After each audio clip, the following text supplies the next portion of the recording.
Nós vamos ler apenas 5 versículos. Evangelho de Jesus, segundo escreveu São Marcos.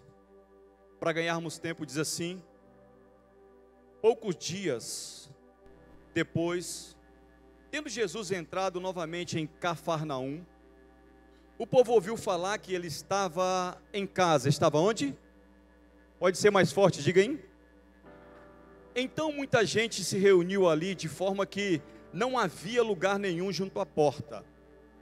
Ele lhes pregava a palavra. Vieram alguns homens trazendo um paralítico, carregado por 4 deles. Não podendo levá-los até Jesus por causa da multidão, removeram parte da cobertura do lugar onde Jesus estava. E pela abertura no teto baixaram a maca em que estava deitado o paralítico. Vendo a fé que eles tinham, Jesus disse ao paralítico: filho, os teus pecados estão perdoados. Pai, em nome de Jesus, nós oramos nessa noite, crendo que o Senhor tem uma revelação, Senhor, para as nossas vidas. Pai, que a tua palavra, ela é uma bússola, Senhor, que nos guia para o lugar onde o Senhor deseja que nós estejamos, para que nós possamos desfrutar de cura, de libertação, para que nós possamos desfrutar, Senhor, do milagre que o Senhor tem para as nossas vidas. Nessa noite, pessoas entraram aqui desejando, Senhor, ouvir a tua voz, porque sabem que se ouvirem a tua voz, podem sair daqui abençoadas.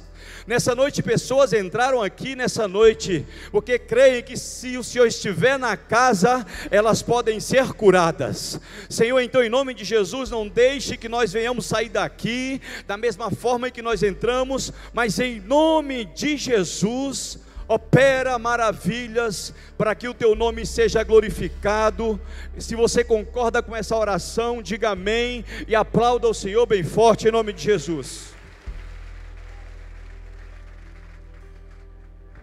Queridos, esse texto que nós acabamos de ler agora fala da cura de um paralítico, e a Bíblia diz que era em Cafarnaum.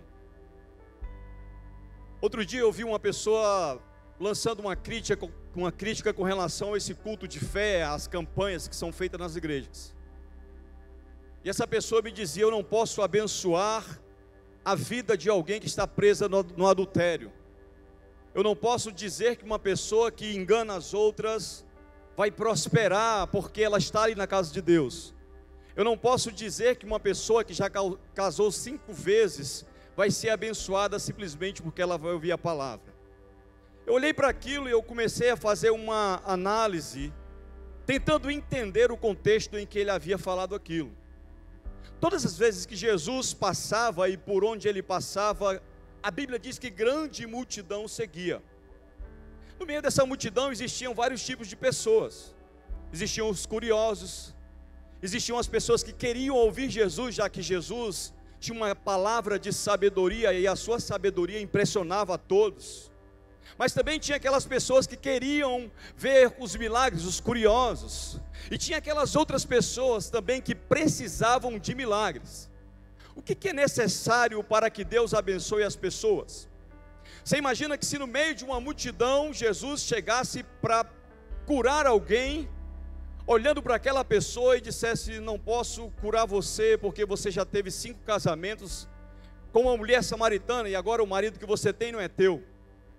Você observa que acontece o contrário. Jesus chega para aquela mulher, pastor Dera, e liberta aquela mulher daquela vida que ela tinha.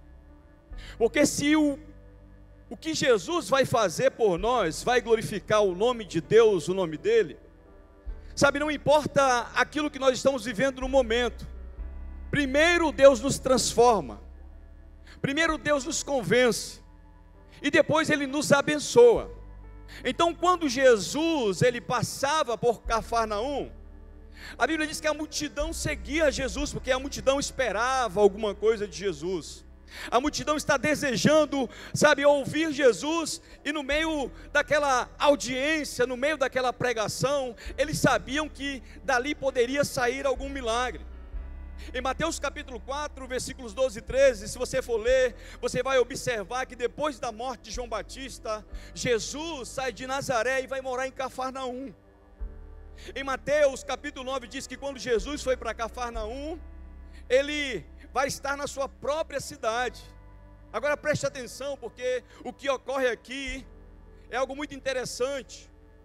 Quando Jesus chamou Pedro, Pedro era um pescador, e sabe, Pedro ele tinha uma casa muito grande à beira-mar.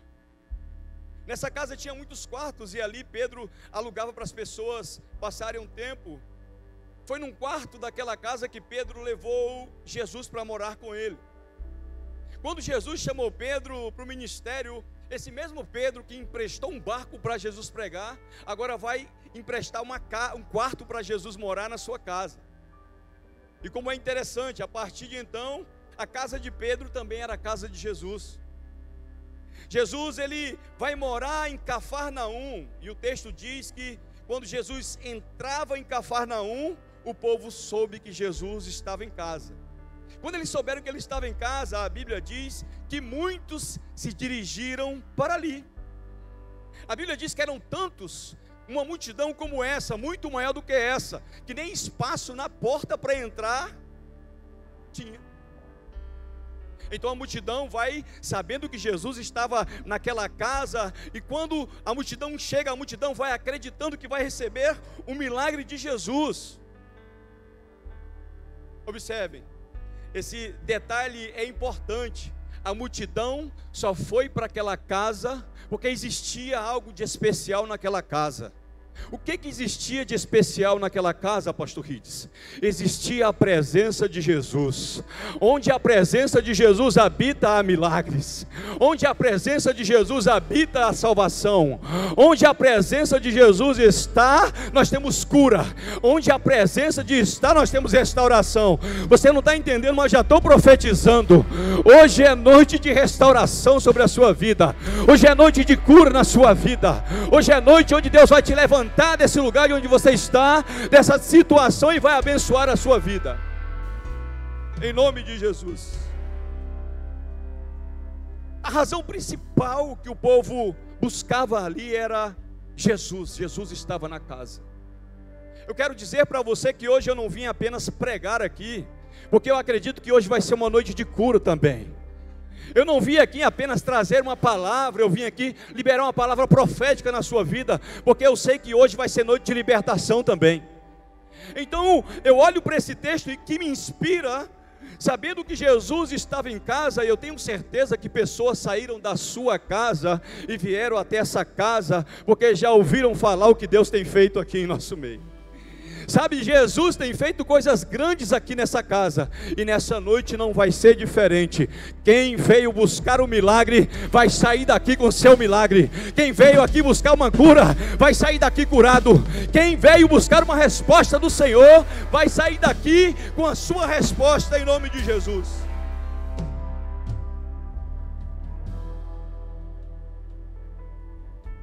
Agora, por que a multidão foi para aquele lugar? Porque Jesus estava. E o que atraía aquela multidão? A Bíblia diz, o texto diz, que eles foram ali porque Jesus pregava a palavra. Olha só o que acontece quando você está num ambiente onde alguém prega a palavra. A palavra é que atrai a multidão. A palavra, sabe, é que enche a igreja. A palavra é um lugar onde se desperta a esperança. A palavra é um lugar, a voz de Deus falando naquele momento, naquele ambiente. Então, aquele povo sabia que Jesus estava ali pregando a palavra. Naquela época, a Bíblia diz que um homem paralítico, que não fala o seu nome, mas fala o seu problema, vivia preso em uma cama com a sua vida na inércia. Vivia preso em um estrado, vivia preso, sabe, em um leito, sem ter com quem compartilhar as suas esperanças, sem ter uma esperança de ser curado. Assim como ele estava com a sua vida paralisada, Deus levantou 4 homens, 4 amigos, para que levasse aquele homem até o lugar do milagre. Então, esse paralítico, ele talvez estivesse já sem esperança, talvez estivesse já, sabe, cansado, talvez tivesse desistido. A Bíblia diz que ele vai ser levado até o lugar do milagre por 4 amigos. E olha como é interessante, queridos. Esses 4 amigos vão levar esse paralítico para o lugar da sua cura. A primeira pergunta que eu faço para você é: você tem amigos? Não, você tem amigos de verdade? A segunda pergunta que eu faço é: para onde os teus amigos têm te levado? Eles têm te levado para um lugar que pode destruir o teu casamento? Eles têm te levado para um lugar onde pode trazer, sabe, uma fraqueza espiritual para você? Eles têm te levado para um lugar que pode, sabe, te prender a um vício? Para onde os teus amigos têm te levado? Os amigos desse homem levaram ele até aonde ele poderia receber o seu milagre. Eu não sei se você está aqui como um amigo, trazendo um amigo para receber um milagre, ou não sei se você veio aqui carregado por algum amigo. Eu só sei dizer uma coisa: hoje você vai sair daqui andando com o teu milagre. Hoje você vai sair daqui andando com a tua bênção. Se é para Jesus, aproveita, dá um glória e aplaude ele bem forte.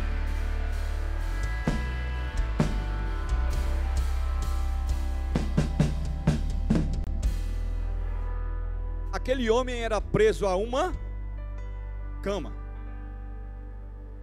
Aquele homem era preso a um leito. Aquele homem estava estagnado pela paralisia. De repente, Deus levanta 4 amigos. Como é importante ter amigos. Amigos que nos amam.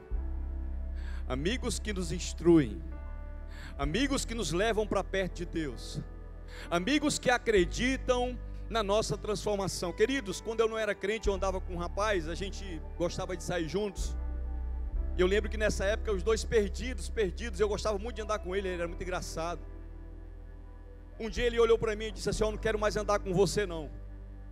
E aí eu disse: mas por quê? Ele disse: não dá para andar com você mais porque a gente não tem dinheiro. E quando a gente anda junto é a mesma coisa que pedir esmola para 2. No tempo da quebradeira ele dizia isso. Aí eu comecei a pensar: então ele não é meu amigo, porque o amigo que é amigo, ele não te abandona, ainda que você não tenha nada para oferecer. Eu vejo os amigos do paralítico olhando para ele com muito amor, porque talvez aquele homem não tivesse nada para oferecer. Mas o que os amigos daquele paralítico tinham para oferecer ia mudar a vida dele. Então eles vão levar aquele paralítico ao lugar onde Jesus estava.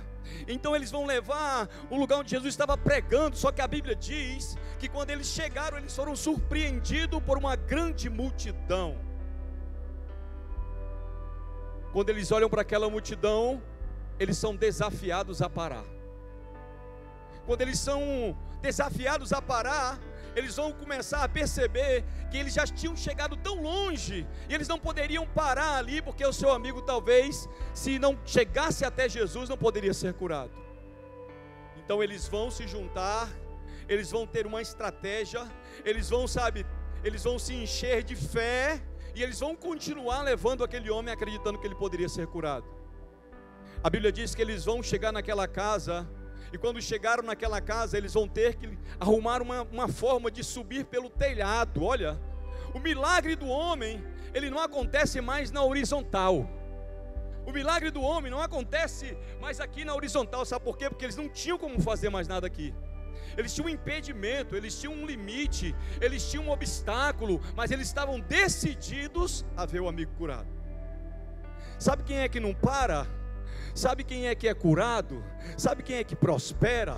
Sabe quem é que é abençoado? As pessoas que são determinadas, as pessoas que não apenas têm fé, mas têm ousadia, as pessoas que não param por causa de obstáculo, as pessoas que não desistem por causa de críticas, as pessoas que não desistem, sabe, porque a situação está difícil.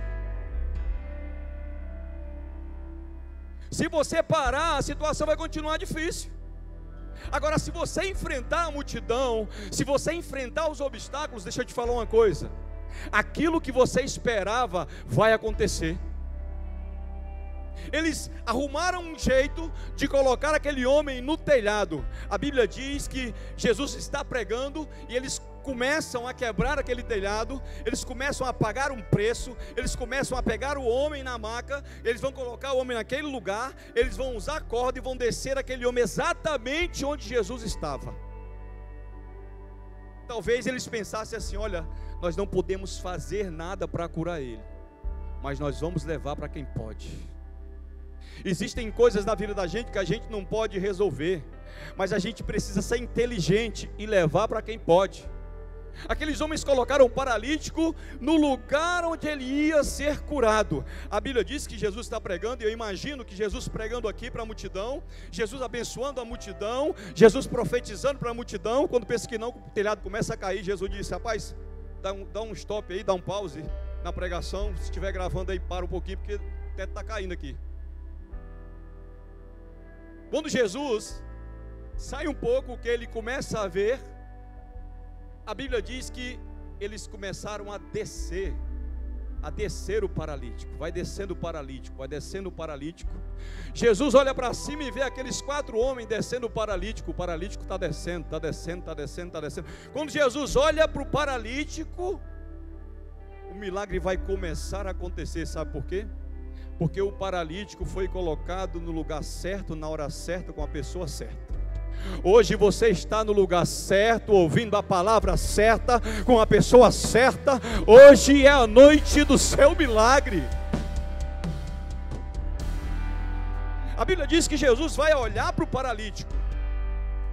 Aí tem um detalhe interessante, porque enquanto Jesus olhou para os amigos, as pessoas olhavam para Jesus. Jesus olhava para o paralítico, os religiosos olhavam para Jesus. Naquela época, um grupo de religiosos esperavam apenas um momento para tentar prender Jesus.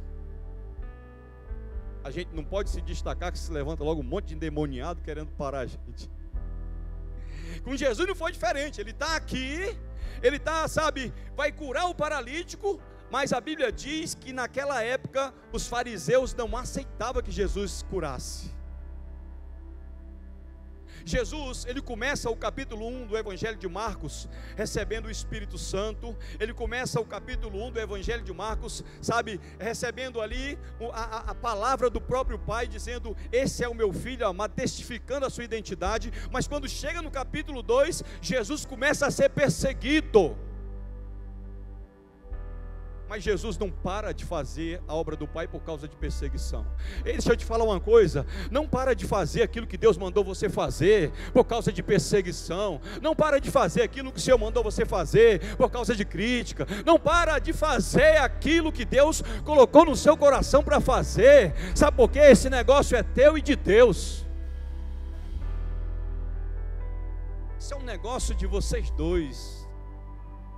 A irmã falando que não se sente à vontade para pedir as coisas, que não se sente digna de pedir as coisas. Eu lembro que uma vez eu estava aqui na igreja e uma criança chega nas minhas pernas assim, me abraça e fala: pai, me dá água. Uma criança chega, me pede água, abraça nas minhas pernas. De repente, quando eu abaixo a cabeça, que eu olho para ela, ela percebe que eu não sou o pai dela e ela morre de vergonha. Para quem não é pai, você não vai pedir nada. Olha, agora se você é filho, você pode pedir. A Bíblia diz que nós, sendo maus, sabemos dar boas dádivas aos nossos filhos. Imagine Deus. Se você pedir um pão, o Senhor vai te dar uma pedra? Se você pedir um ovo, Ele vai te dar uma serpente? Não. Você tem que saber o que você vai pedir. Deixa eu te falar uma coisa: se aquilo que você vai pedir para Deus vai glorificar o nome dEle, deixa eu te falar uma coisa, pede mesmo, porque Ele vai fazer.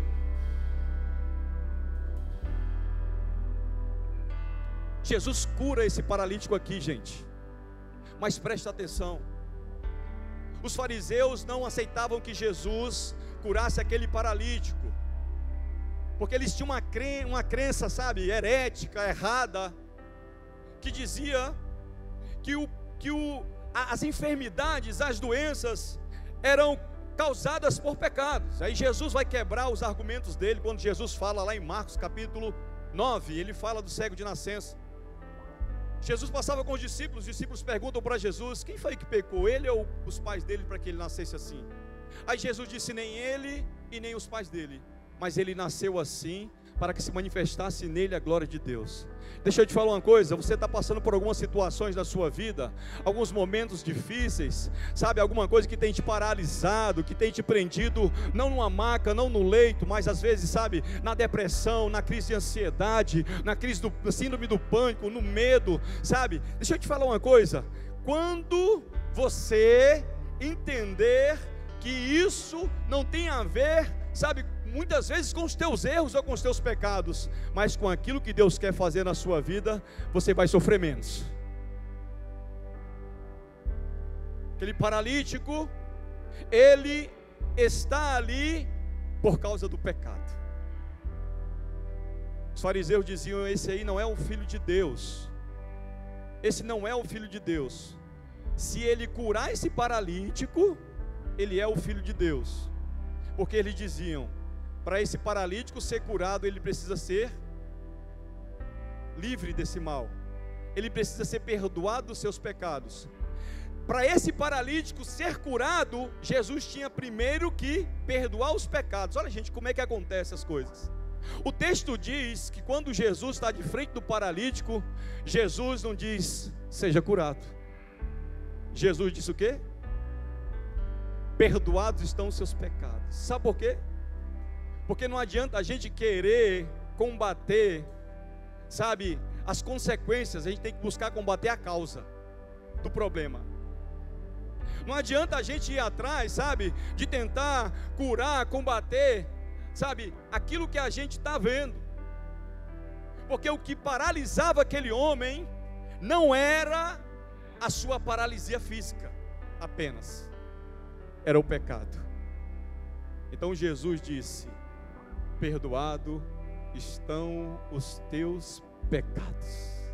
Aquele homem saiu de casa esperando receber um milagre, ele queria ser curado, mas Jesus sabia que ele precisava de algo mais, sabia que ele precisava de cura. Eu imagino que quando aquele homem estava sendo descido lá daquele telhado até Jesus, ele falava para os seus amigos: rapaz, gente, cuidado, porque eu queria ser curado da paralisia, não queria ser ressuscitado não. Não sabia ele que ele não sairia dali apenas com um milagre, sairia com dois. Você saiu da sua casa querendo receber um milagre? Para com isso.